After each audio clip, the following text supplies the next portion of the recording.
Hoje iremos falar sobre os tipos de transtornos de déficit de atenção e hiperatividade. Nós temos 3 tipos. O primeiro é o desatento. É aquela criança que ela é quieta, ela não dá trabalho. Se depender do professor, quase ele não percebe. É uma criança tímida, ela é insegura, às vezes ela é medrosa. Então, assim, é difícil de diagnosticar essa criança somente desatenta. A gente chama de DDA, que é o déficit de atenção, né? E ela é mais comum em meninas do que em meninos. Já o segundo tipo de transtorno déficit de atenção e hiperatividade é aquela criança hiperativa mesmo, impulsiva, né? Esse chega rápido o diagnóstico, porque é uma criança inquieta, agitada e é mais comum em menino, né? 9 por 1. E às vezes, assim, é uma criança que incomoda na escola, incomoda em casa, então rápido chega essa criança para o neuropediatra, para o neurologista. E o terceiro tipo nós chamamos de combinado. Crianças que apresentam tanto a desatenção quanto a hiperatividade. É mais comum esse quadro de transtorno de déficit de atenção e hiperatividade. 60% das crianças TDAH é este combinado, né? Eles apresentam as duas características. Então, assim, é uma mistura que existe entre um e outro, né? 95% dos TDAH, eles foram diagnosticados abaixo dos 16 anos, né? Mas o diagnóstico real mesmo, ele tinha que ser feito até os 6 anos, né? Não podia esperar essa criança por muito tempo, mas não é sempre assim que acontece. Não assustando, mas assim, vai fazer pouco tempo atrás eu peguei uma pesquisa falando dos índices de preocupação que uma criança TDAH ela pode passar, né? Então, assim, aumenta, não que ela vá passar por isso, mas aumenta 4 vezes o risco dessa criança se envolver com droga, né? Aumenta 4 vezes o índice dessa criança se envolver em acidente. Isso quando ela chega em fase de adolescência ou até mesmo fase adulta. Não que eu estou dizendo que ela vai entrar neste quadro agora, né? O 4 vezes de risco dela se envolver com problemas na justiça, problemas judiciais. 5 vezes o risco de evasão escolar, a criança não completa, ela não chega a completar, porque ela não se satisfaz com nada. Então, ela precisa de algo mais para poder aquietar aquela ansiedade que ela tem. E 8 vezes a mais que aumenta o risco dela não atingir um nível universitário. Então, assim, você vê adolescentes que ou eles desistem ou nem entram, né, numa universidade por conta do TDAH, às vezes nem diagnosticado. Então, assim, o TDAH, ele se torna um adulto com dificuldades de se fixar no emprego, se fixar numa carreira, né? Então, assim, no seu casamento é conturbado. Veja a importância de diagnosticar essa criança antes dos 6 anos.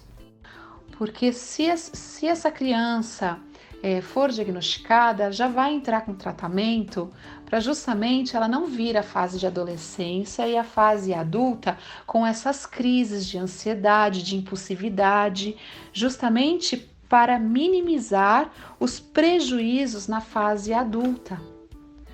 O diagnóstico do TDAH é clínico, é pedagógico, é comportamental, são terapias cognitivas, não tem exame específico de sangue ou uma tomografia, uma ressonância, um PAC, não tem nenhum exame que vai constatar que a criança tem um transtorno de déficit de atenção e hiperatividade e muito menos qual é o tipo, vai ser realmente nas avaliações psicopedagógicas, fonoaudiológicas, psicológicas, que o grupo, a equipe multidisciplinar, é que vai fechar este diagnóstico junto ao neuropediatra.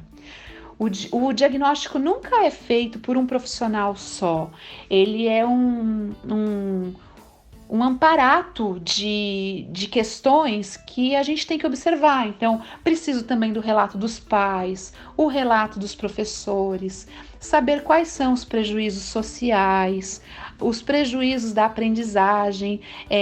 Ela não está aprendendo por quê? Ela está rendendo pouco por quê? Então, assim, às vezes a gente vê criança que sabe todo o conteúdo, mas na hora de demonstrar o que sabe, ela não consegue. A fono, a psicopedagoga, o neuro, são todos a equipe, que vão estar cada um com o seu papel, analisando as dificuldades dessa criança. Então, assim, a fono vai trabalhar, ver o fator de linguagem, né, fonológico, o morfossintaxe.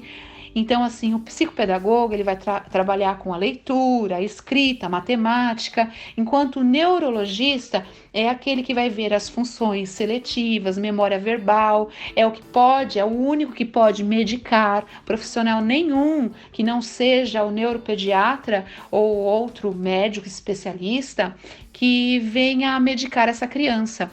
Os terapeutas não podem estar medicando, isso é muito importante dos pais estarem sabendo. 40% dos TDAH, eles apresentam atraso de fala. Então, assim, apresentam sim os distúrbios fonológicos e fonoarticulatórios. Com 3 e 4 anos já começa, a criança não consegue associar letra a som. Ela inverte o som dos fonemas, ela inverte letras. É uma criança mais lenta na aprendizagem. Às vezes, o psicopedagogo é necessário justamente para trabalhar com a alfabetização dessa criança, que só a escola é pouco. Então, assim, a gente precisa estar trabalhando muito mais com essa criança. O segundo levante que a gente tem são as lacunas de aprendizagem. Conforme a criança vai crescendo, vai ficando os espaços. Então, assim, a relação gramatical, ela perdeu. Relação leitura e escrita, ela tem defasagem. Ela não conseguiu memorizar. Isso vai impactar quando? No segundo, no terceiro, no quarto ano. Quando chega no quinto ano, nós temos crianças que não sabem ler e escrever, e às vezes, por um erro de diagnóstico, pode vir a ser diagnosticada como uma dislexia, e na verdade não foi uma criança que é um TDAH, que não foi diagnosticado na infância, quando estava na pré-escola ou séries iniciais, e quando chega no quinto ano, a criança é taxada como disléxica. O disléxico é aquela criança que necessita de muito mais estímulo fonoaudiológico, fonoarticulatório para poder ler e escrever. Então, assim, quando chega no papel de leitura e escrita, não é suficiente. Então, assim, as alterações ortográficas, a produção de texto é pobre dessa criança.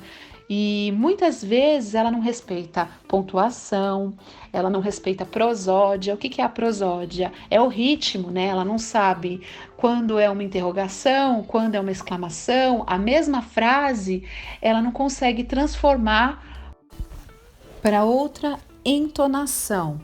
O outro problema é o de processamento auditivo central. Ela não consegue discriminar sons de letras, não é por perda de audição, é por uma dificuldade de integração, de interpretar os sons. O quinto é a pobreza no falar, ela se perde. O que eu estava falando mesmo? Não tem repertório, não tem um ritmo na sua fala. E a sexta fase é a de desorganização executiva. Não localiza nada no texto, não sabe onde estão os parágrafos, entre outras dificuldades.